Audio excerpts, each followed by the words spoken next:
आपका दिव्य सृजन स्पिरिचुअल में प्रत्येक दिवस रात्रि 9 बजे यहाँ पर हम लाइव चर्चा लेकर आते हैं और आज भी यह लाइव चर्चा शुरू हो चुकी है। आप सभी इससे जुड़कर पूरा लाभ उठाएं। और आज का जो विषय है वह है ब्रह्म को ना कोई देख सकता है ना पकड़ सकता है। श्वेतास्त्रोपनिषद से यह विषय लिया गया है। श्वेतास्त्रोपनिषद से यह विषय लिया गया है और उसी पर आज चर्चा होगी। और इस चर्चा में आप भाग लें और कोई प्रश्न हो आपके तो आप कमेंट करके पूछ भी सकते हैं। लाइव सेशन चल रहा है तो साथ ही साथ आपके प्रश्नों का उत्तर भी प्रतिदिन देने का कार्य होता ही है। तो आज भी आपके विषयों पर चर्चा होगी। चलिए आगे बढ़ते हैं, चर्चा को आगे बढ़ाते हैं। तो क्या कहा जा रहा है इसको समझना है। कैसे कहा जा रहा है? बहुत कुछ सुन चुके हैं, जो लोग रेगुलर सुनते रहते हैं वो बहुत कुछ सुन चुके हैं। तो यह भी ध्यान में मेरे रहता है कि हाँ भाई, ज्यादातर लोग वही होते हैं जो सुनते हुए आ रहे हैं। हाँ, कुछ लोग नए भी होते हैं, ऐसी बात नहीं है, लेकिन कमेंट करने वालों में तो ज्यादातर वही होते हैं कि जो पहले से सुनते आ रहे हैं। लगभग 80% लोग वही रहते हैं कमेंट सेक्शन में। 80 क्या 85% कह लें कि वही लोग रहते हैं जो सुनते हुए आ रहे हैं। तो यह जो चर्चा है कि ब्रह्म को कोई पकड़ नहीं सकता, ब्रह्म को कोई देख नहीं सकता, ऐसा कहने की आवश्यकता क्या है? ये तो सर्वविदित है कि उसको कोई पकड़ नहीं सकता। वो सर्वव्यापी तत्व है, वह सर्वगत है। लेकिन फिर भी ऐसा कहा जा रहा है कुछ एक खास दिशा की ओर हमारा ध्यान खींचने के लिए। और वो दिशा कौन सी है उसके ऊपर हम आज चर्चा करेंगे। तो चलिए पहले इन श्लोकों को देखते हैं कि श्लोक इस विषय में क्या कहते हैं। तो 19वां श्लोक, चतुर्थ अध्याय, चौथा अध्याय। ऋषि कहते हैं कि नैन मूर्ध्वम नैन त्रियंच न मध्ये परिजग्रभत न तस्य प्रतिमा अस्ति यस्य नाम महादशा। तो यहां पर 2-3 बातें हैं कि उस ब्रह्म को, उस रुद्र को, क्योंकि रुद्र ब्रह्म का ही पर्यायवाची लिया जा रहा है श्वेतास्त्रोपनिषद में, उस परमात्मा को ना तो ऊपर से, ना इधर से, ना उधर से, ना बीच में से कोई भली भांति उसे पकड़ नहीं सकता। जिसका महान यश नाम है उसकी कोई उपमा नहीं है, उसकी कोई प्रतिमा नहीं है। न तस्य प्रतिमा अस्ति यस्य नाम महदशा। न तस्य प्रतिमा अस्ति, उसकी कोई प्रतिमा नहीं हो सकती, उसकी प्रतिमा होना असंभव है। ठीक है। तो अब इसी बात को लेकर कि वेदों में, क्योंकि उपनिषद वाक्य वेद वाक्य हैं, वेदों के ही श्लोक हैं। उपनिषदों में जितने श्लोक चलते हैं वो कोई अलग श्लोक नहीं है। ध्यान रखिएगा हमेशा, उपनिषद का अध्ययन करना मतलब वैदिक वेदांत सिद्धांत का अध्ययन कर लेना। ठीक, योग वेदांत का अध्ययन, योग वेदांत दोनों ही समाहित है उपनिषद में। तो अब जो है यहां पर लिखा जा रहा है तस्य प्रतिमा नास्ति। अभी पीछे कोई स्कॉलर थे, कोई विद्वान थे, इस्लामिक विद्वान। अब खैर उनको अब मना है इस देश में कोई भी कार्य करना, कोई भी प्रोफेशन या कोई भी कार्य करना। शायद जाकिर नायक उनका नाम था। तो उन्होंने बहुत लंबा चौड़ा भाषण दिया था कि तस्य प्रतिमा नास्ति, कि उसकी कोई प्रतिमा नहीं होती है। तो हिंदू लोग जो मंदिर बनाते हैं, मूर्ति बनाते हैं, वह वेदों के विरुद्ध है, ऐसा उनका कहना था। कुछ और लोग भी ऐसा कह रहे थे कि भाई उसकी कोई प्रतिमा नहीं होती है।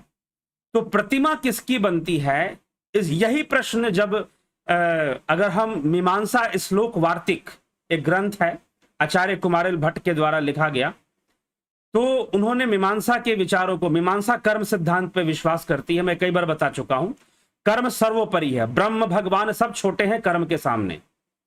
मीमांसा की विचारधारा यही कहती है, क्योंकि आपके जीवन में जो कुछ भी, एक हंसी भी आती है तो वो कर्म फल का रूप है। आपके जीवन में थोड़ी सी खुशी का आना, थोड़ा सा दुख का आना, जितने भी आप, और एक साधारण मनुष्य सुख और दुख के बीच में जीवन जीता है। तो कर्म ही कारण है, कर्म ही आधार है। तो तुम अपने जीवन में अगर सुखी हो सकते हो तो कर्मों से ही हो सकते हो, दूसरा कोई विकल्प नहीं।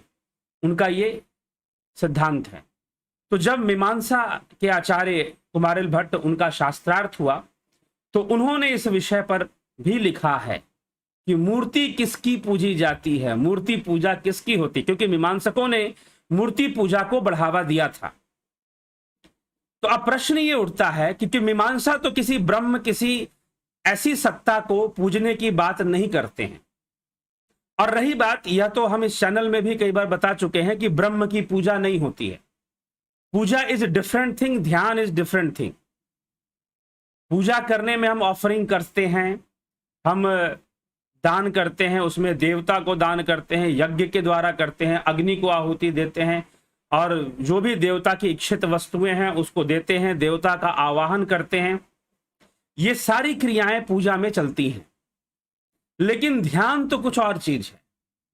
तो ब्रह्म तक पहुंचने के लिए ध्यान होता है, ना कि पूजा होती है। ठीक है, तो पूजा अपनी जगह पर है, ध्यान अपनी जगह पर है। तो इसीलिए इसमें कभी भी संशय ग्रस्त ना हो। तो यहां पर उपनिषद में लिखा गया है तस्य प्रतिमा नास्ति। अब यहां पर कई बातों को हम समझेंगे। तो सबसे पहले यहां पर कहा जा रहा है नैनम मृध्वम न त्रियंच न मध्य न परिजग्रभत। इस ब्रह्म को ना तो ऊपर से, ना इधर से, ना उधर से, ना ही मध्य से, और ना ही कहीं भी ओर से कोई इसे पकड़ नहीं सकता है। अर्थात ये पकड़ में आने वाली चीज नहीं है, इसको पकड़ा नहीं जा सकता, ये दावा किया जा रहा है पहले। तो पकड़ा नहीं जा सकता, इसका तात्पर्य क्या है? तात्पर्य यह है कि किसी भी वस्तु को पकड़ना और किसी भी वस्तु को छोड़ना, ठीक, किसी भी वस्तु को पकड़ना और किसी भी वस्तु को छोड़ना, यह कैसे संभव है? कर्म इंद्रियों से संभव है। आप अपने हाथों से पकड़ेंगे, ठीक है, किसी भी वस्तु को पकड़ने के लिए हम दोनों हाथों का इस्तेमाल करते हैं, तो यह कर्म इंद्रियों का विषय है। लेकिन वह ब्रह्म इंद्रियों के परे है। यहीं पर ये बातें आ जाती हैं, यहीं पर वो तर्क कटता है जहां पर यह कहा जाता है कि अपवित्र वस्तु में परमात्मा कैसे हो सकता है। कोई संस्था है, आप जानते होंगे, जो ये दावा करती है अपवित्र वस्तु में परमात्मा नहीं हो सकता। भैया, पवित्र होना, अपवित्र होना, ये सारा विषय इंद्रियों का विषय है, और वह इंद्रियातीत है। और जो इंद्रियों से परे है, तुम उसको इंद्रिय विषय में क्यों ले आते हो बार बार घसीट कर? तुम उसकी तुलना इंद्रिय विषयों से क्यों करते हो? तो अतुल्य है ना, वह तो अतुल्य है, तो इंद्रिय विषयों से उसकी तुलना बार बार क्यों करते? इंद्रिय विषयों को इंद्रिय विषयों के अनुसार समझना चाहिए, ठीक है। हाँ, उनका भी एक विज्ञान होता है, वो विज्ञान ही नहीं है। इसलिए यह पहले भी मैंने कहा कि प्रकृति का जो सृष्टि है, भले ही वो माइक है, मिथ्या है, परंतु वो अनसिस्टमैटिक नहीं है, वो सिस्टमैटिक वे में है। तो उसके सिस्टम को समझना ही चाहिए, जबरदस्ती कुछ कर लेने से नहीं हो जाता सिस्टम को। इसलिए प्रकृति का ज्ञान, विज्ञान का ज्ञान है वो। तो यहां पर उस ब्रह्म के विषय में कहा जा रहा है कि यह तो इंद्रियों का विषय है। पकड़ना, किसी चीज को ऊपर से पकड़ोगे, नीचे से पकड़ोगे, बीच से पकड़ो, कहां से पकड़ो भाई? अगर तुम्हारे पास कोई मूर्ति हो, या तुम्हारे पास किसी व्यक्ति को पकड़ना है, किसी जानवर को पकड़ना है, किसी पेड़ को पकड़ना है, तो नीचे से भी पकड़ सकते हो, बीच से भी पकड़ सकते हो, ऊपर से भी पकड़ सकते हो।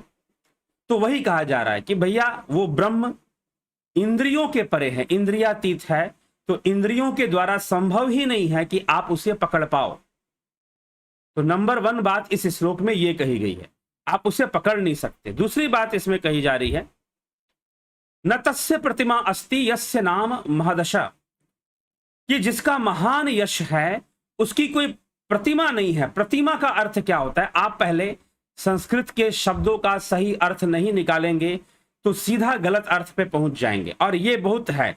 हम कई बार, आज थोड़ा सा भी आप पढ़े लिखे हैं, थोड़ा सा भी अगर आप लिटरेट हैं और विचारवान हैं, सोचते हैं आप, तो शब्दों पर जरूर चिंतन कीजिए। अगर गीता पढ़ते हैं तो कोई शब्द समझ में ना आए तो चिंतन कीजिए। संस्कृत की डिक्शनरीज भी होती हैं, उनका भी आप ले सकते हैं सहारा।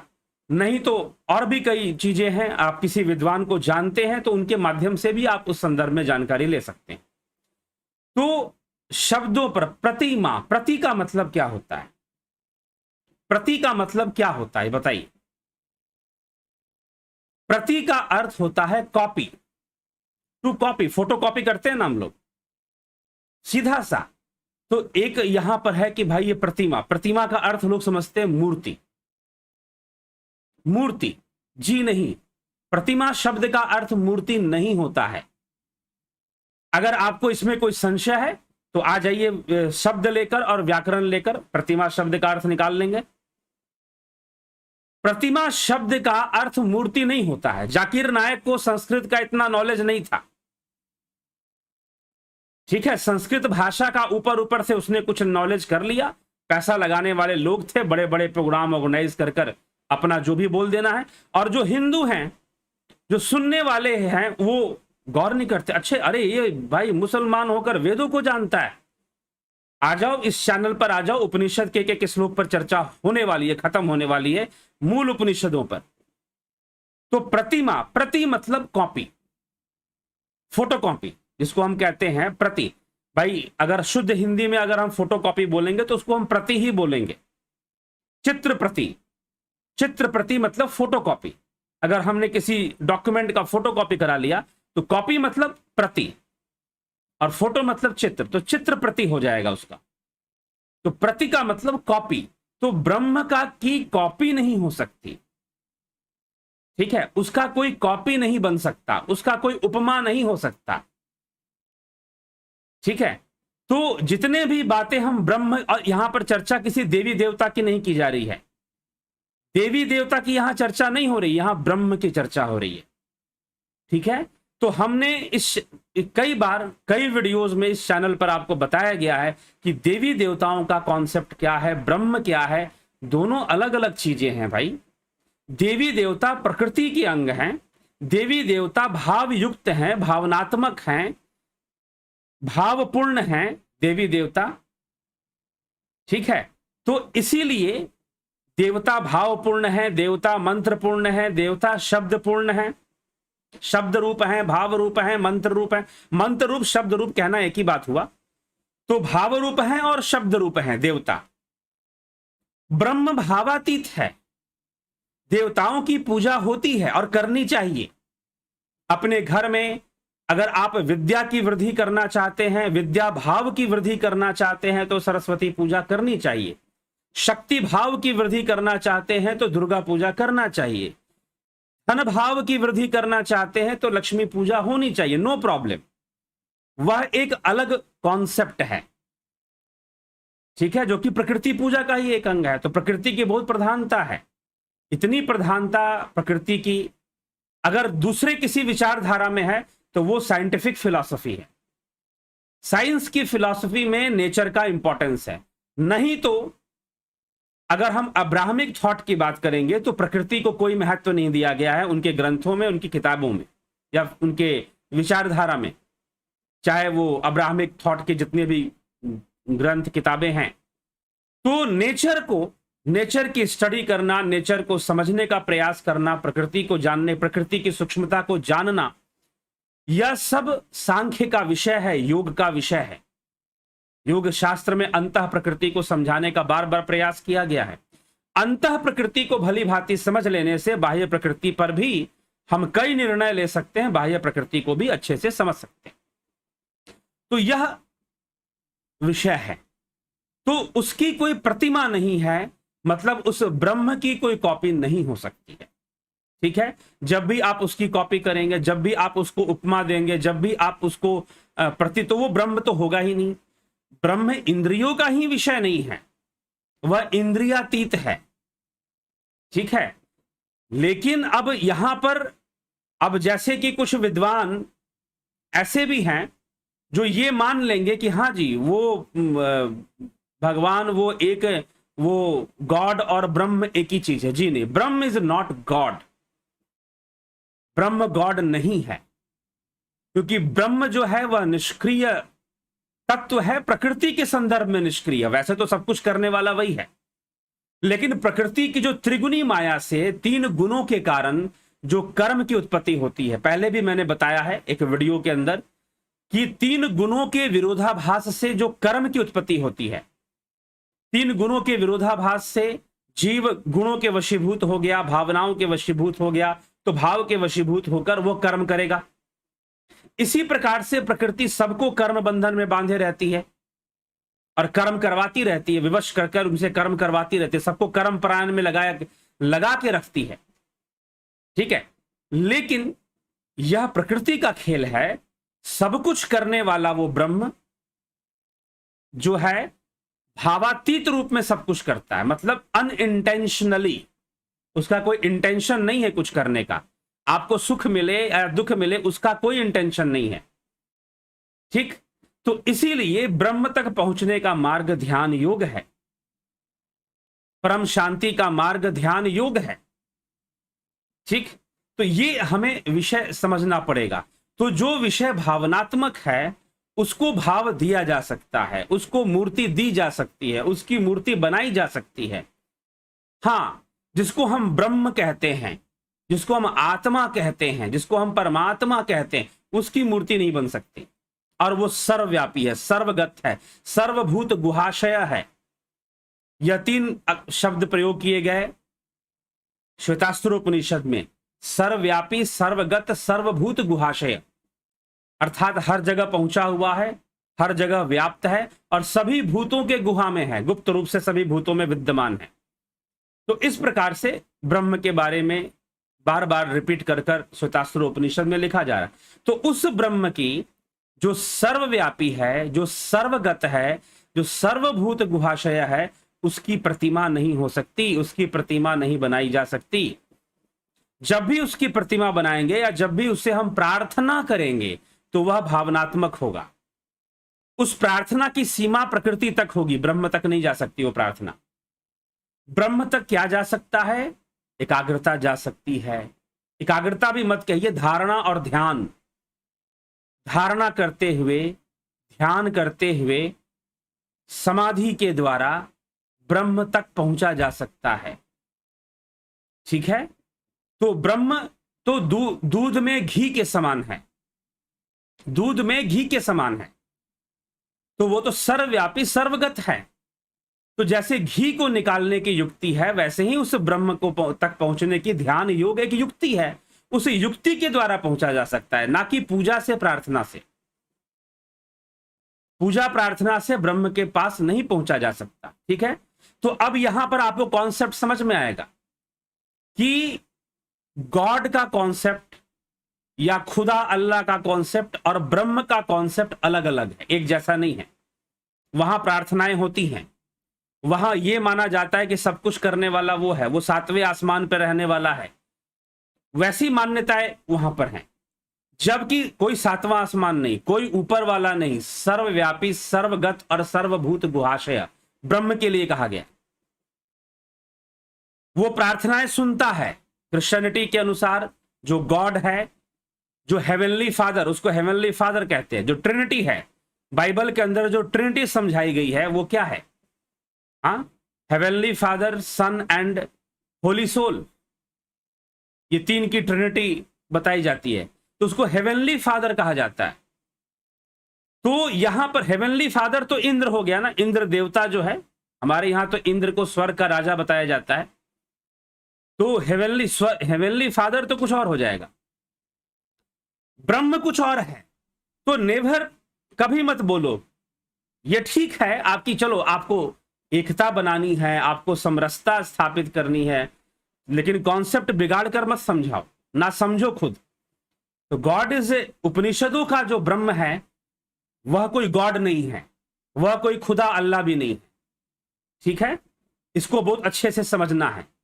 अगर इसको नहीं समझते तो फिर हमेशा गलती करते रहेंगे बोलने में। वह सर्वगत, सर्वव्यापी, सर्वभूत गुहाशय रहने वाला वह ब्रह्म तत्व, उसकी कॉपी नहीं हो सकती, उसका कोई प्रति नहीं बन सकता है। ठीक है, लेकिन जो देवी देवता हैं उन सब की प्रतिमा बन सकती है।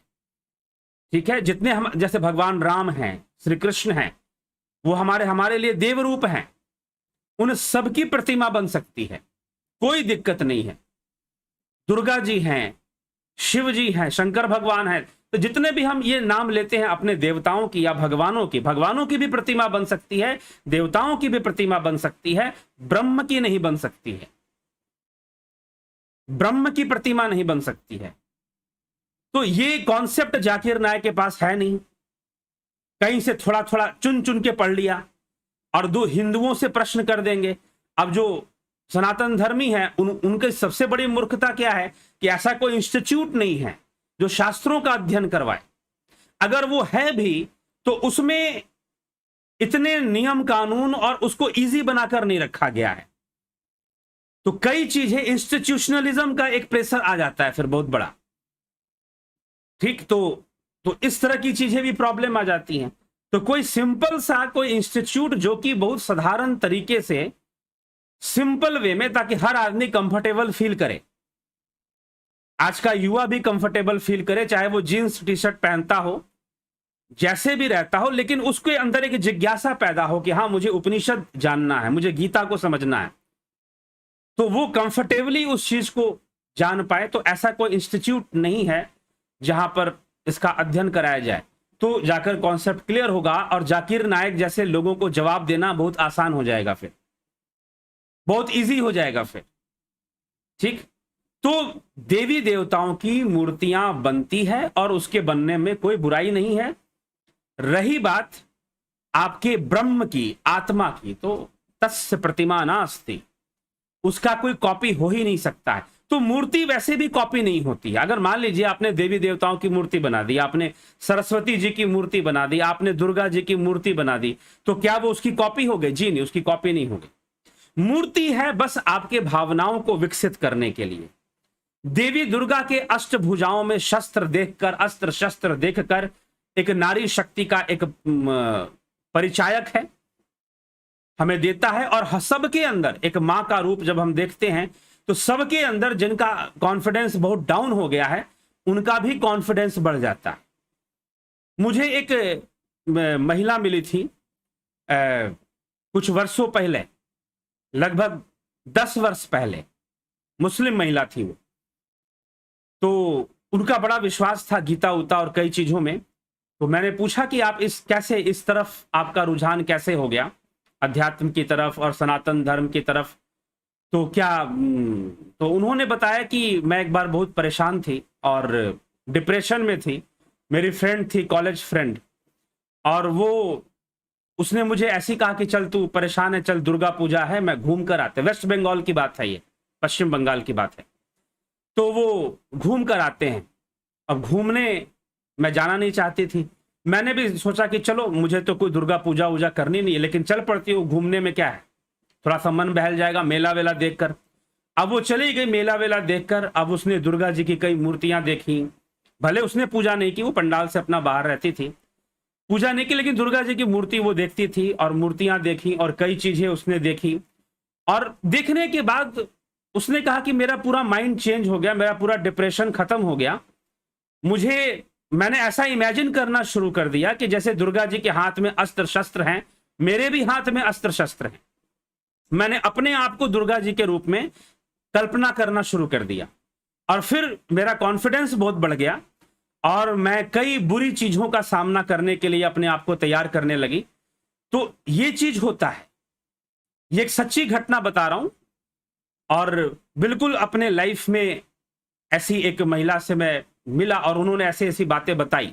लगभग उम्र 40 वर्ष की थी जब वो मुझे मिली थी। तो उन्होंने इस प्रकार से अपने बारे में बताया कि जब मैं दुर्गा पूजा में घूमी और मैं परेशान थी, किसी कारण किसी ने मुझे परेशान किया था, जिसके कारण से मैं डिमोरलाइज हो चुकी थी, बहुत बुरी तरह से डिमोरलाइज, बहुत बुरी तरह से डिप्रेशन में आ चुकी थी।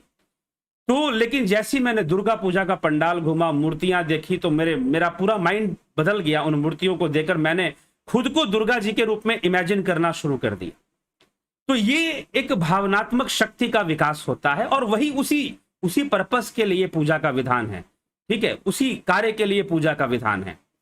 तो देवी देवताओं की मूर्तियां हो सकती हैं, ब्रह्म की मूर्ति नहीं हो सकती।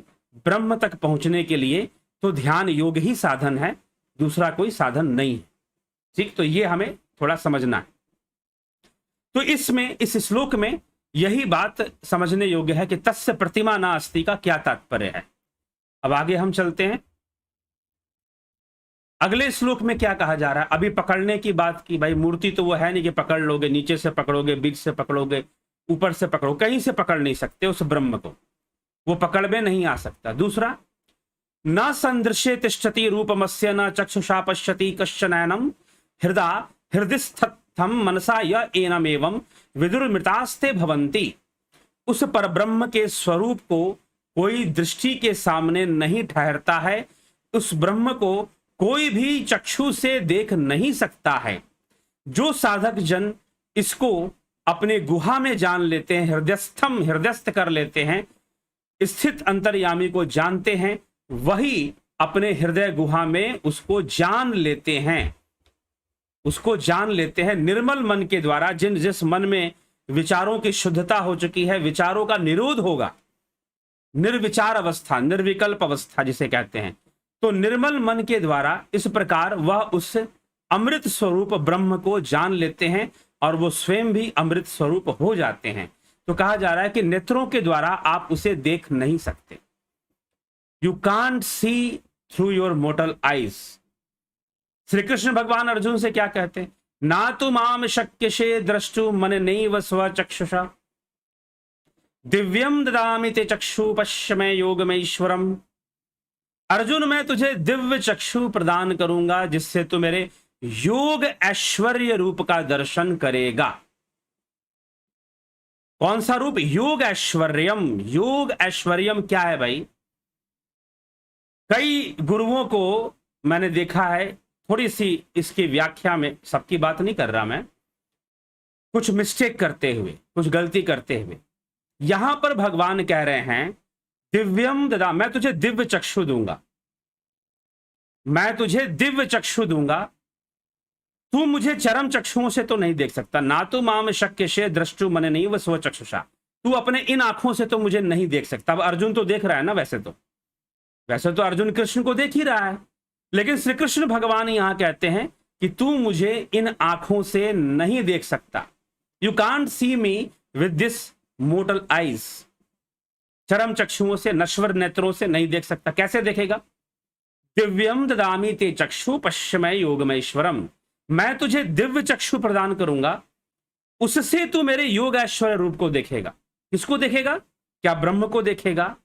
क्या निराकार तत्व को देखेगा? क्या आत्मा को देखेगा? जी नहीं। क्या कह रहे हैं? योग ऐश्वर्य रूप को देखेगा। योग ऐश्वर्यम, तो योग ऐश्वर्यम का यहां अर्थ है योग सिद्धि। योग सिद्धि, ऐश्वर्य का अर्थ होता है सिद्धि, और योग सिद्धियों के लिए योग ऐश्वर्य शब्द का प्रयोग हुआ है। तो मेरी योग सिद्धि से, अब योग सिद्धियां क्या होती हैं समझने के लिए पतंजलि योग सूत्र का विभूति पाद सुन लीजिए।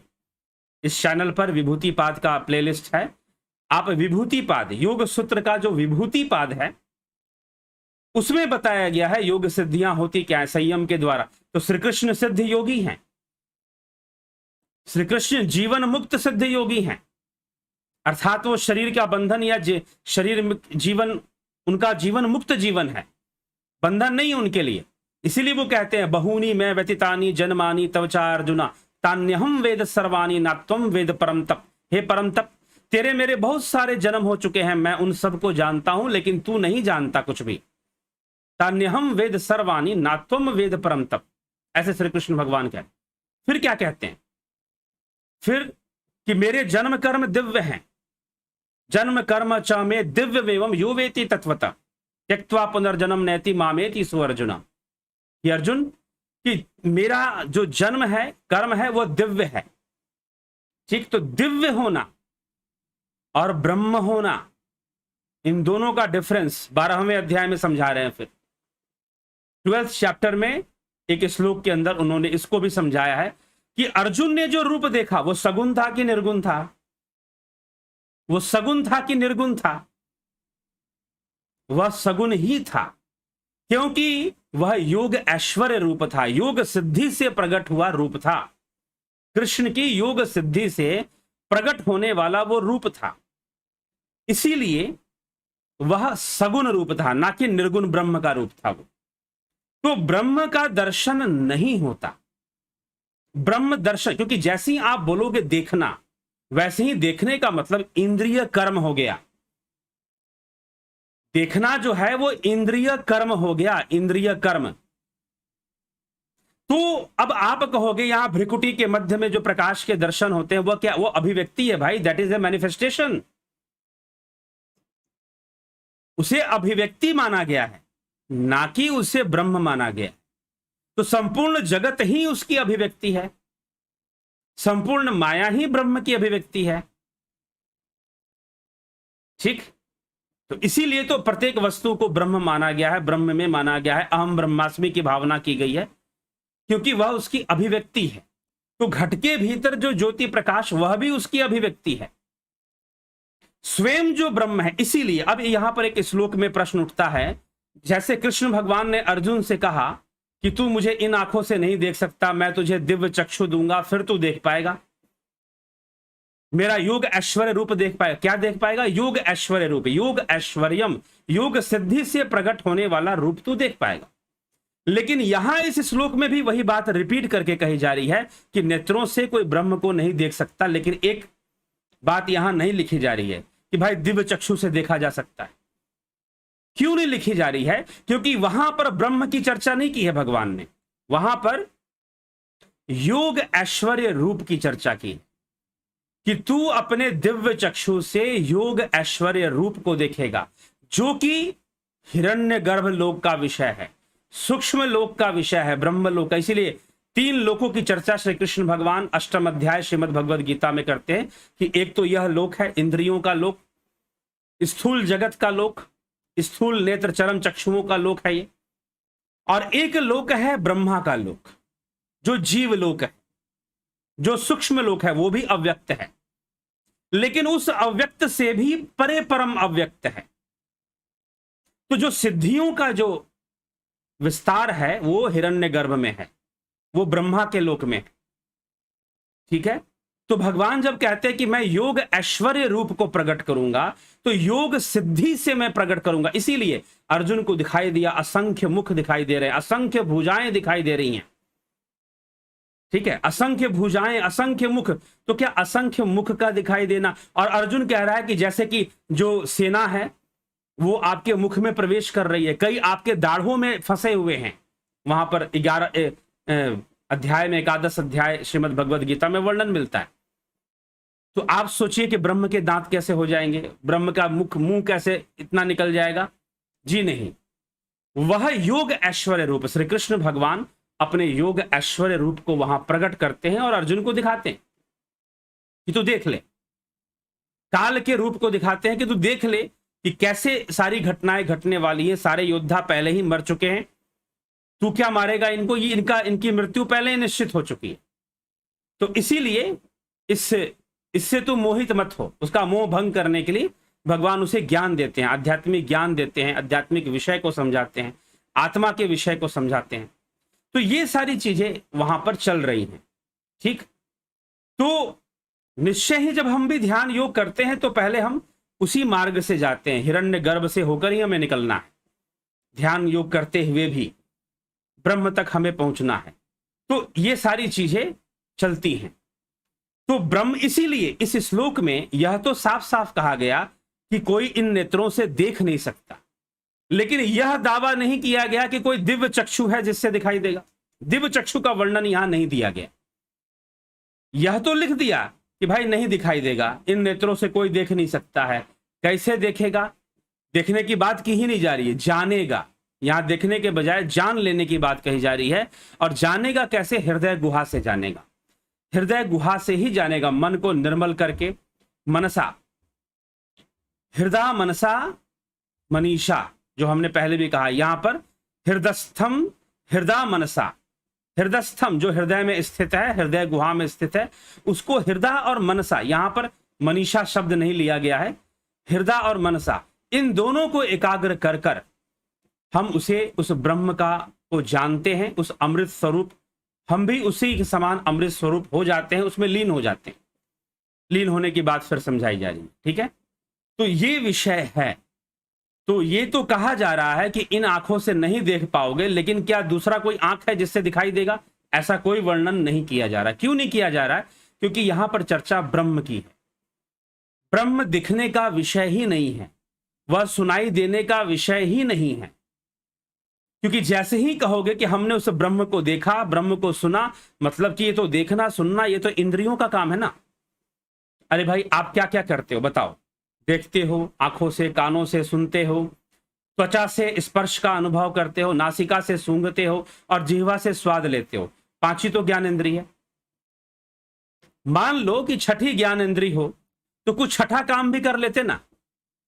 सातवीं ज्ञान इंद्रिय होती, आठवीं ज्ञान इंद्रिय होती, नवीं ज्ञान इंद्रिय होती, 10वीं ज्ञान, तो पता नहीं और कितनी अनुभूतियां करते। 5 ही अनुभूति तो करते हो बस, और उसी में तुम्हारी दुनिया बसी हुई है, और उसी में हम 5 में ही उलझ जाता है आदमी। 10 अगर 10 ज्ञान इंद्रियां होती तो पता नहीं और कितना उलझ जाता।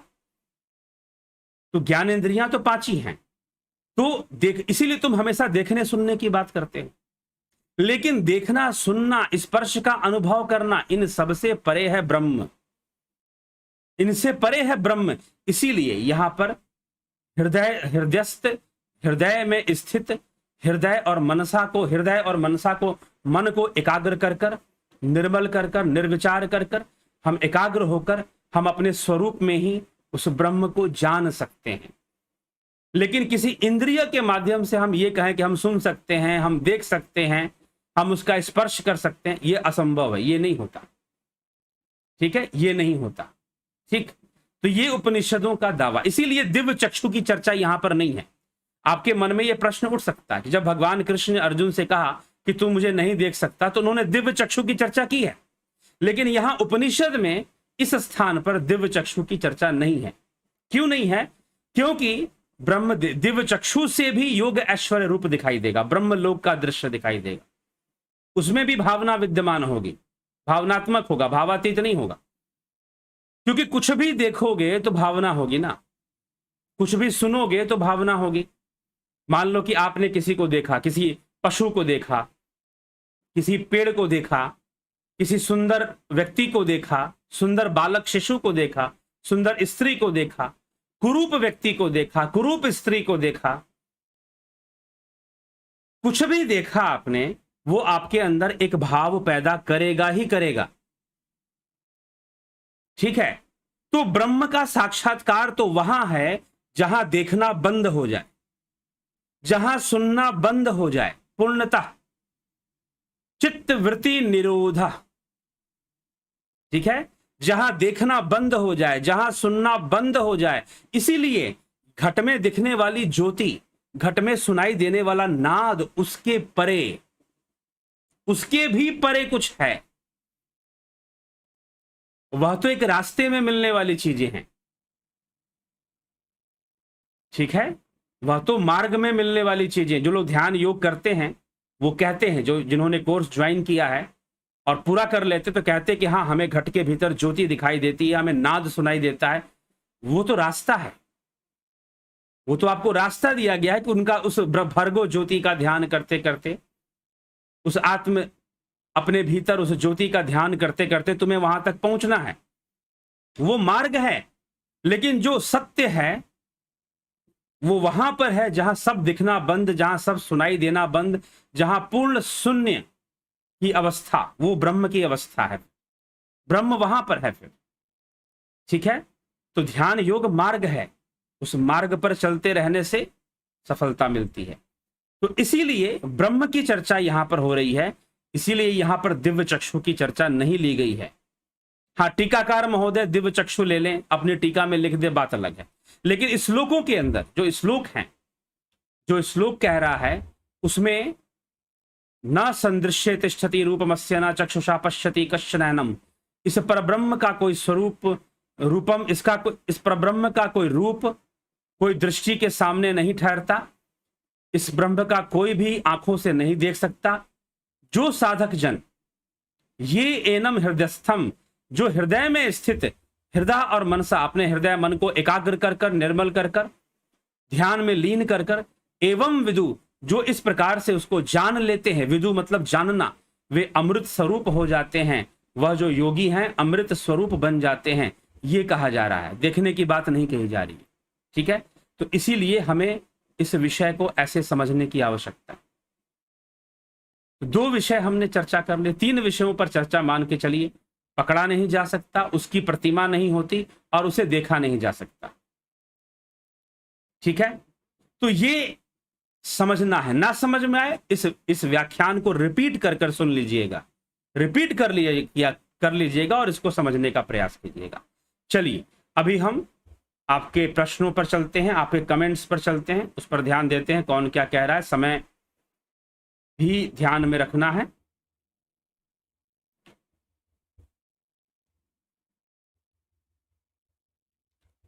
तो कमेंट्स के अंदर जगत नारायण जी, बहुत बहुत अभिनंदन आपका। विश्व यात्री जी, विक्रम सिंह जी, गोपाल शर्मा जी, कन्हाई कुमार जी, राजू पाल जी, उषा श्रीवास्तव जी, सरोज कृष्णानी जी, रूपलाल विश्वकर्मा जी, स्मिता का बहुत बहुत अभिनंदन है।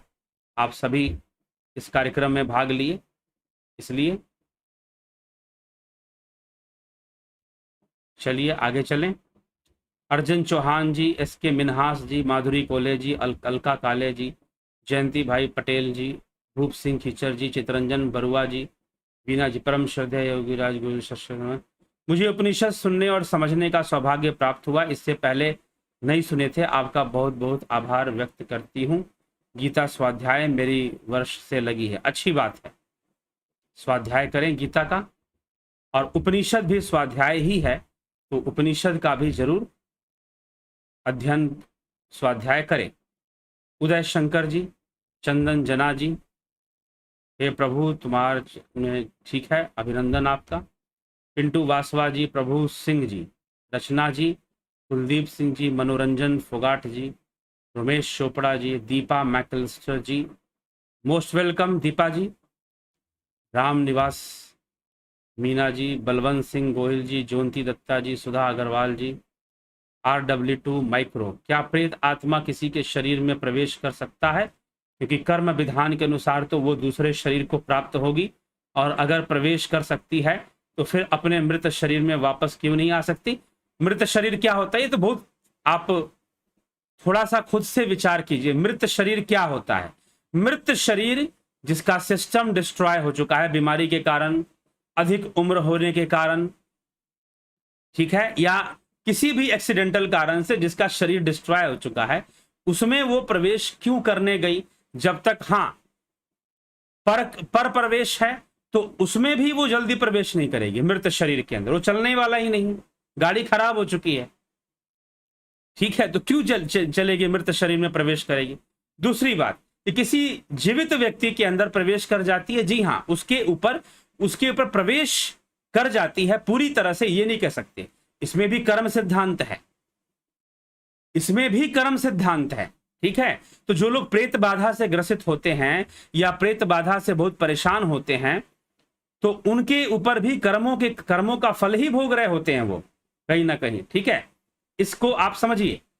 तो हाँ, उसका उपचार करना चाहिए, उसका उपचार जरूर करवा लेना चाहिए, करना चाहिए, और सही जगह करवाना चाहिए, गलत जगह नहीं करवाना चाहिए जहां से और 10 प्रेत अपने ऊपर ले लो, ऐसा उपचार मत करवा लेना। तो कोई प्रेत आत्मा किसी दूसरे के शरीर में उस तरह से प्रवेश नहीं करती जैसे कि जीव ने प्रवेश किया है, जिसका शरीर है वैसे नहीं प्रवेश करती। वह कुछ अंगों पर अपना नियंत्रण ले आएगी, नियंत्रण ले आएगी। आप प्रेतात्मा के, आप हमारे चैनल पर प्रेतात्मावाद के विषय पर जाइए, प्रेतात्मावाद पर, पैरानॉर्मलिज्म पर एक पूरा प्लेलिस्ट है, जिसमें बहुत ज्यादा लेक्चर तो नहीं है लेकिन कुछ लेक्चर हैं, लेकिन उसमें कोई भी पोजीशंस कैसे होती हैं, कोई प्रेत आत्मा किसी दूसरे के शरीर पर हावी कैसे होता है, उसको समझाया गया, उसको बताया गया। उनका एक स्टेप वाइज स्टेप वो हावी होते हैं। अगर शुरुआत में ही आपने पकड़ लिया कि कोई ऐसी चीज मेरे ऊपर हावी हो रही है, तो आप कंट्रोल कर लोगे, नहीं तो अपना स्टेप बढ़ाते बढ़ाते वो आपके ऊपर हावी हो सकती है पूरी तरह से। तो लगेगा ऐसा कि जैसे कि वो हमारे शरीर में घुस गई, ऐसा नहीं है कि घुस जाती है। जैसे जीव ने अपना स्थान बना रखा है, वैसे प्रेतात्मा, प्रेत जो है, कभी भी स्थान नहीं बना सकता अपना। हाँ, लेकिन आपके मन, बुद्धि, मस्तिष्क पर, विचारों पर वो अपना नियंत्रण ला सकता है, आपके इंद्रियों पर अपना कंट्रोल ले आ सकता है। बस इतना है, कर्म इंद्रियों पर खास करके। तो बानवीर गिरवार जी नमस्ते आचार्य जी, क्या ईशो उपनिषद के मंत्र तते जाति तनय जाति क्या है विषय, और उस पर मंत्र एक ही विषय है? जी हाँ, एक ही विषय है, एक ही विषय के बारे में वो चर्चा वहां पर है। आप ईशावास्य उपनिषद पर आप जाइए और उसको देखिए, प्लेलिस्ट है चैनल में बना हुआ, उसको सुनिए, उस श्लोक की चर्चा मिल जाएगी। निशु चौहान जी अभिनंदन। कलेंद्र शेठ जी, बद्रीलाल जी, गुरु जी इतने दिन पाप किए हुए हैं, क्या ज्ञान की जागृति होने पर अगले पाप किए हुए समाप्त हो जाएंगे?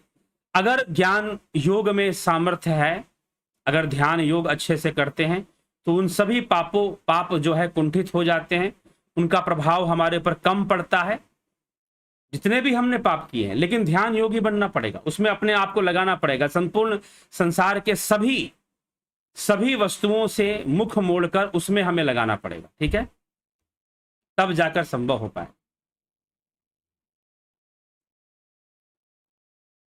स्मिता सावंत जी, हृदय गुहा यानी शून्यातीत अवस्था। जी, तो निशु चौहान, लिविंग बीइंग्स की मूर्ति बनवा सकते हैं जैसे गुरु इत्यादि, देवता रूप में जो भी है। चलिए, तो ये है, तो जो भी कहता है कि मैं ब्रह्म ज्ञानी हो गया, तो समझिए उसे ब्रह्म की अनुभूति हुई ही नहीं है, वो कह ही नहीं सकता, क्योंकि जिसको थोड़ी भी अनुभूति हो गई है वो ऐसे बोलेगा नहीं। और इसका जो प्रमाण है केनो उपनिषद में हम पहले ही देख चुके हैं। केन उपनिषद के अंदर हम देख चुके हैं कि कैसे वहां पर यह बात लिखी गई कि भाई ब्रह्म ज्ञानी कोई हो नहीं सकता। जो भी घोषणा करता है कि मैं ब्रह्म ज्ञानी हूं, इसका मतलब कि उसे ब्रह्म की अनुभूति नहीं हुई है, ठीक। और यहां पर ऐसी कोई चर्चा नहीं की जा रही, यहां तो माध्यम बताया जा रहा है, मार्ग बताया जा रहा है, और उपनिषदों पर आधारित मार्ग बताया जा रहा है, उपनिषदों पर आधारित मार्ग बताया जा रहा है, ठीक है। जो उपनिषद में लिखा है उसको समझने और समझाने का प्रयास किया जा रहा है। चलिए, गोपाल शर्मा जी, कृष्ण ने अर्जुन से तेरी मेरी कई जन्म हो गए यह मैं जानता हूं यह कहा था, या कौन कौन से जन्म हो गए यह मैं जानता हूं यह कहा था, कृपया प्रकाश डालें। कौन कौन से जन्म हो गए? कई जन्म हो गए, यही कहा, बहुनी, बहुत सारे जन्म हो गए। बहुनी में व्यतीतानी जन्मानी तवचार्जन, कोई एक दो जन्म की बात नहीं की उन्होंने, कई सारे बहुत जन्मों की बात की है। तो ये यहां पर बताया गया है, और मैं उनको जानता हूं। तो ये जानना भी संसार का विषय है, ब्रह्म का विषय नहीं है। ब्रह्म के लिए कुछ ना जाना हुआ है, ना ही कुछ अनजाना है। ब्रह्म में ना ज्ञान, ना अज्ञान, ना सत्य, ना असत्य, ना रात, ना दिन। यह सब चर्चा हम सुन चुके हैं उपनिषदों में, यह सब चर्चा हम सुन चुके हैं उपनिषदों में। तो इसीलिए ना ब्रह्म के लिए ना ज्ञान है, ना अज्ञान है, ना जानना है, ना नहीं जानना है, और ना दिन है, ना रात है, ना सत्य है, ना असत्य है। ये सारी बात चर्चा हो चुकी है। तो इसीलिए यह जानने की जो प्रक्रिया है वह जीव में है, जीव को जानना है, ठीक। तो भगवान सब जानते हैं, तो जब भगवान सब जानते हैं तो अपने योग ऐश्वर्य रूप में वो बता रहे हैं, योग सिद्ध रूप में वो बता रहे हैं कि वो सब जानते हैं, ठीक है। ये चीज है। आगे योगेंद्र जी, कई लोग अप्सरा साधना की बात करते हैं, यह क्या है? कुछ लोगों का मानना है कि स्वर्ग में अप्सरा मिलती है, इस संबंध में आप क्या सोचते हैं? स्वर्ग हो सकता है मिलती हो, ठीक है जी, मिलती हो सकता है, मिलती हो, ऐसी बात नहीं है, मिलती ही हैं, ठीक है। स्वर्ग में अप्सराएं होती हैं, लेकिन वो उन अप्सराओं की तुलना आप वो जो आता है कि भाई हूरें मिल जाएंगी, उन हूरों से गलती से मत कर देना, ठीक है। अप्सरा साधना एक विषय है, साधना का एक विषय है, तंत्र साधना के अंतर्गत आ जाएगा, वो टेक्निक के अंतर्गत आ जाएगा। तंत्र मतलब टेक्निक, तो तंत्र ब्रह्म की साधना के लिए भी है, अप्सरा की साधना के लिए भी है। बस समझना यह है कि अप्सरा साधना करने के लिए आप आगे तो बढ़ जाओगे, लेकिन ज्यादातर संभावना ये बात है कि आप मानसिक रोगी हो जाओगे। आपके मानसिक रोगी बनने की संभावना बहुत अधिक हो जाएगी फिर, क्योंकि आपका मन जो है उसके लिए तैयार नहीं है। अप्सरा शब्द का प्रयोग होते ही आपके मन में क्या आता है? एक बहुत सुंदर स्त्री। जैसे ही अप्सरा शब्द का प्रयोग होगा वैसे ही आपके मन में आ जाएगा कि एक बहुत सुंदर स्त्री जो है उसको अप्सरा कहते हैं, ठीक है, जो हमारी कामनाओं की पूर्ति करेगी, हमारी वासनाओं की पूर्ति करेगी। तो इस भावना से आप साधना में लग जाएंगे, और जब लगेंगे तो आप मानसिक रोगी बनेंगे। यह विषय मैं अपने अनुभव से कह रहा हूं, प्रत्यक्ष अनुभूति से बता रहा हूं, ठीक है। ऐसे साधकों से मैं मिला हूं जो अप्सरा साधना करते हैं, उनके कहने पर मैंने खुद भी कुछ प्रयास किए हैं। मानसिक रोग की ओर आप जो है बढ़ना शुरू कर देंगे, ठीक है। और वो सारे साधक जो मिले बाद में, कुछ ने पहले से वो मानसिक रोगी ही थे, मानसिक रोग से व्याप्त थे वो, ठीक है। तो ये समझना जरूरी है। तो इसीलिए अप्सरा साधना, कई तरह की साधनाएं हैं, वशीकरण की साधना है, अप्सरा साधना है, कई तांत्रिक साधनाएं बताई जाती हैं, होती सब हैं, लेकिन इनको सिद्ध वही कर पाता है सही तरीके से। मैं ईमानदारी से आपको बता रहा हूं, वही सिद्ध कर पाता है जो निष्काम होता है। जिसकी भावना निष्काम नहीं है वो मानसिक रोगी हो जाते हैं, रातों की नींदें हराम हो जाती हैं। ऐसे साधकों को देखा है, तब मैं आपको बता रहा हूं। जिनके अंदर निष्काम भावना है वही साधनाओं को सिद्ध कर पाते हैं। और ध्यान योग की जो साधना है इसमें तो निष्कामता आ ही जाती है, क्योंकि इसका लक्ष्य ना अप्सरा है, ना किसी का वशीकरण है, ना किसी का सम्मोहीकरण है। इसका लक्ष्य तो भाई ब्रह्म है, तो इसमें निष्कामता आ ही जाती है। इसीलिए ध्यान योग की साधना कीजिए। साधना का मतलब अभ्यास करना, साधना का मतलब टू प्रैक्टिस। जैसे संगीत की साधना, सुर साधना, सुरों का अभ्यास करोगे तो साधना होगी, सुर साधना होगी। तो गलत प्रैक्टिस करेंगे, गलत लक्ष्य को लेकर, तो निश्चय ही अगर आप ध्यान योगी हैं और निष्काम भावना से अपने अभ्यास में चलेंगे तो आपके अंदर सिद्धियां भी विकसित हो जाएंगी। और अगर आप पूर्णतः निष्काम हैं तो अपने लक्ष्य की प्राप्ति कर लेंगे, आप आत्मा तक पहुंच जाएंगे, आप स्वरूप की उपलब्धि कर लेंगे। अप्सरा हो गए, देवता हो गए, सिद्धियां हो गई, ये तो बीच में आने वाली चीजें हैं, ठीक है। तो इसीलिए सभी साधनाओं का जो मूल है वो ध्यान योग है, जो कि उपनिषद में बताया जा रहा है। अगर मूल अप्सरा साधना होती तो उसको भी उपनिषद में बताया जाता फिर, ठीक। तो मूल उपनिषदों के अंदर जो चर्चा की जा रही है, तो इसलिए मैं आपसे यही कहूंगा कि आप इस चैनल पर, हम ऐसी कोई चर्चा नहीं करते कि अप्सरा साधना और वशीकरण साधना, ठीक है, लोग परेशान होते हैं, अपनी कामनाओं के वशीभूत होते हैं, सांसारिक वासनाएं, सांसारिक कामनाएं, इनमें उलझे रहते हैं लोग, और इसके वशीभूत कभी वशीकरण सिद्धि करने चले जाते हैं, कभी अप्सरा को साधने चले जाते हैं, कभी यक्षिणी को साधने चले जाते हैं, ठीक है। होता सब है, होता नहीं है ऐसी बात नहीं है, होता है, लेकिन पतन का कारण बन सकता है, पतन का कारण बन सकता है, ठीक है, यह समझ लीजिए। विश्वामित्र ने कोई अप्सरा साधना नहीं की थी, विश्वामित्र ने ब्रह्म की साधना की थी, विश्वामित्र ने ब्रह्म की उपासना की थी। कोई अप्सरा साधना नहीं की थी कि मेनका आ गई उनके पास, जी नहीं, ब्रह्म की उपासना की थी विश्वामित्र ने। इसीलिए किसी भी एक बात मैं आपको समझा देता हूं, मेरा काम है, ड्यूटी है, जब मैं इस विषय पर बोल रहा हूं तो आपको सलाह दे देना, अपना पतन मत कर लेना। विषय बहुत सूक्ष्म है, अपने अनुभव से बता रहा हूं, रातों की नींदें हराम हो जाएंगी, जीना मुश्किल हो जाएगा, बेचैनी छाई रहेगी 24 घंटे, ठीक। अपनी मन मर्जी से कोई साधना मत शुरू कर देना जैसे तैसे, अगर बहुत कुछ करना है तो मंत्र जाप कर लिया कर लेना, नहीं तो नरक बन जाएगी जिंदगी जीते जी।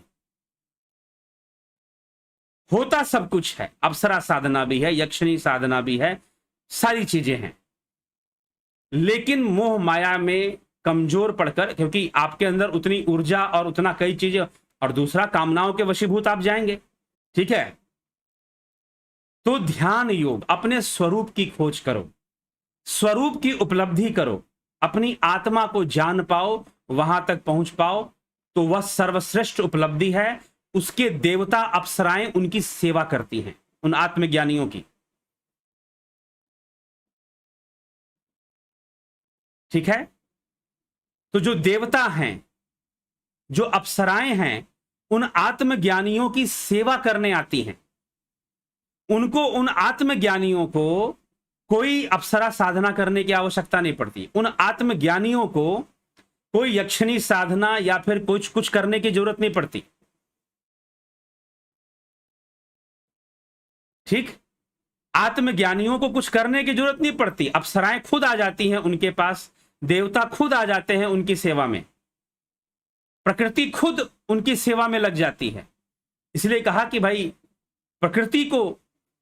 प्रकृति के संपूर्ण रहस्य खुल जाते हैं उसे योगी के सामने, समझे। तो इसीलिए मैं आपको यही सलाह दूंगा कि ऐसी साधनाओं के चक्कर में ना पड़कर आत्म अनुसंधान करें, आत्म योग करें, ध्यान योग करें, जो कि हमारे उपनिषदों में, क्योंकि सब कुछ विश्वामित्र ने वही किया था, और मेनका कोई बुलाया नहीं था, वो स्वयं ही आ गई। तो इसीलिए आत्मज्ञान की साधना करें, कामनाओं से स्वयं को मुक्त करें, और उस ब्रह्म को लक्ष्य लेकर चले, तो निश्चय ही सब कुछ हो पाएगा, ठीक। हाँ, कामनाओं से मुक्त आदमी सहजता से हो नहीं जाता, आसान नहीं है, लेकिन ध्यान योग के मार्ग पर चलने का प्रयास तो कर सकता है, कोशिश तो कर सकता है, आगे तो बढ़ ही सकता है। तो इसलिए ये मैं आपको कभी नहीं कह सकता कि आप ये साधना करो, वो साधना करो, ठीक है। चलिए ध्यान योग करिए, बस आगे बढ़ते हैं।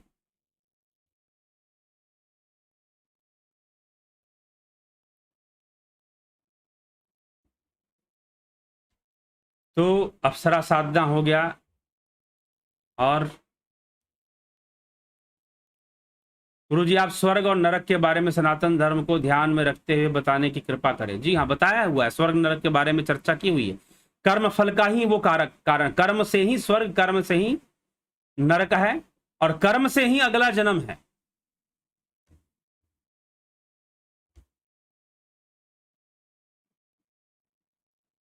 जय हरि, हम क्या पाओ हाथ वाणी एवं स्थूल शरीर की गतिविधि ध्यान रखकर जागृत अवस्था में परमात्मा को पा सकते हैं।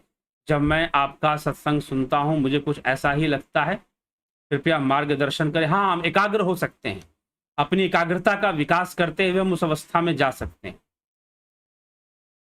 ज्योतिष शास्त्र तो वेदों का हिस्सा है जैसे आयुर्वेद, लेकिन यह लाल किताब काली किताब, यह क्या कौन से लाल किताब ज्योतिष वेदों का हिस्सा नहीं है, ठीक है।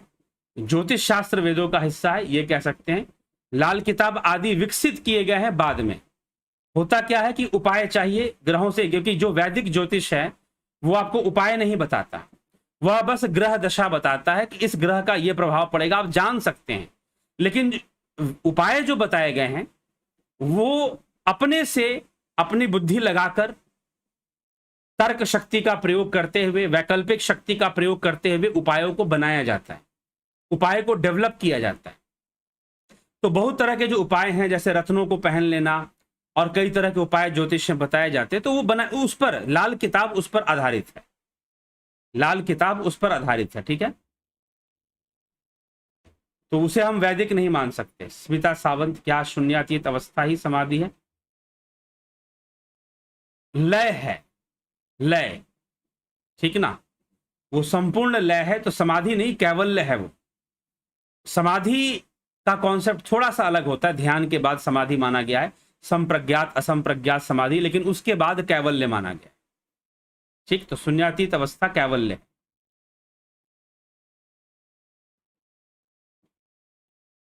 ब्रह्म और पार ब्रह्म अलग अलग नहीं है, एक ही चीज है। कुशाग्र राय जी, सुंदरलाल वर्मा जी, कुशाग्र राय, हम जीव हैं या आत्मा? अभी तो जीव हैं जब बात कर रहे हैं तो। स्मिता सावंत, अनिल कुमार, हाँ जी, बफरिंग बीच में आ रहा था, अब ठीक है। प्रभु बताएं हम जीव हैं या आत्मा? और आत्मा तो स्वयं ब्रह्म है। जी हाँ, आत्मा से स्वयं ब्रह्म ही है, इसमें कोई संशय नहीं है, ठीक है। लेकिन अभी जो भी आप लिख रहे हैं तो आप जीव रूप में लिख रहे हैं, ना कि ब्रह्म में। इतना समझना, कई बार बताया जा चुका है इस चर्चा को। सुनिए पीछे के वीडियो ध्यान से सुनिए। ए.के. भट्ट, ठीक है। तो गुरुजी आपने अप्सरा साधना छोड़ दी, कैसे? जय हो। बिल्कुल, ऐसी चीजों को क्यों किया जाए? मैंने एक अनुसंधान की दृष्टि से लिया था उसको, तो अनुसंधान की दृष्टि से लिया था तो बस थोड़ा सा अनुसंधान किया, समझ में आ गया, छोड़ो निकलो, ठीक है। समय की बर्बादी है मेरे लिए, ठीक, ये चीज है। और जब, इसीलिए ए.के. भट्ट जी योग सूत्र का अध्ययन कर लीजिए, बस सारा संशय दूर हो जाएगा। अप्सरा साधना, यक्षिणी साधना सब गायब हो जाएगा, ठीक है। अगर महर्षि पतंजलि को पढ़ लिया और उनका विभूति पाद पढ़ लिया तो कुछ ना है उसके सामने, ना अप्सरा कुछ रहती है, ना यक्षिणी कुछ रहती है, कोई कुछ नहीं रहता। अमिता पंडा जी, भरत शबलानी जी, अंजू श्रीवास्तव जी, ठीक, अमन कक्कर जी, ठीक है जी। चलिए अब जो है हम चलते हैं, विचारों को विराम देने के लिए समय हो चुका है, तो विचारों को यहां विराम देंगे। और फिर से अंत में आज का यही मैं कहूंगा कि ध्यान योग क्लास 11 तारीख से शुरू हो रही है, उसको ज्वाइन करें, उसका लाभ उठाएं। और रही बात अप्सरा साधना, यक्षिणी साधना, वशीकरण साधना, तो इसमें प्रवेश, क्योंकि मैंने ऐसे कई परेशान और व्यथित विक्षिप्त अवस्था में पड़े हुए लोगों को देखा जिन्होंने पहले तो ऐसी साधनाएं बड़े उत्साह से की और बहुत ही उत्साह में शुरुआत तो की, लेकिन अंत उसका बड़ा खराब हुआ। तो इसीलिए विकारों के वशीभूत ना रहें और ध्यान योग। और जब आप योग, इसीलिए मैंने, कौन है जो पूछ रहे थे, उनके लिए मैंने कहा कि आप योग सूत्र पढ़ लीजिए, उसके सामने योग सूत्र में जो वर्णन है उसके सामने यह अप्सरा, यह वशीकरण बहुत छोटी मोटी चीजें हैं, बहुत मामूली सी चीजें हैं, ठीक है। तो इसीलिए ध्यान योग, राजयोग जो महर्षि पतंजलि ने दिया है, चित्तवृत्ति निरोध की जो चर्चा की है, जो ध्यान योग के द्वारा ही संभव हो सकता है, उसको जानना जरूरी है। वो आत्मज्ञान का मार्ग है, स्वरूप की उपलब्धि है, ठीक। अगर उसी को लक्ष्य ना बनाकर कुछ और लक्ष्य लेके चल रहे हैं तो निश्चय ही आप भटके हुए मार्ग पर हैं। और जो स्वरूप की उपलब्धि करता है, महर्षि पतंजलि, स्वामी विवेकानंद जी का राजयोग पढ़ लीजिए। स्वामी विवेकानंद जी ने लिखा है कि जो ऐसी योग मार्ग पर चलकर इस तरह से जो आगे बढ़ता है, देवी देवता जिन्हें आप अप्सराएं कहते हो या जो भी कहते हो, वो तो सेवा के लिए आते, ऐसा भी वर्णन है, ठीक। तो चलिए इसी के साथ विचारों को यहां विराम देंगे और विश्राम होगा, और कल फिर 9 बजे उपनिषदों का बढ़ते हुए क्रम में आगे का विषय लेकर फिर यहां उपस्थित होंगे और चर्चा को आगे बढ़ाएंगे।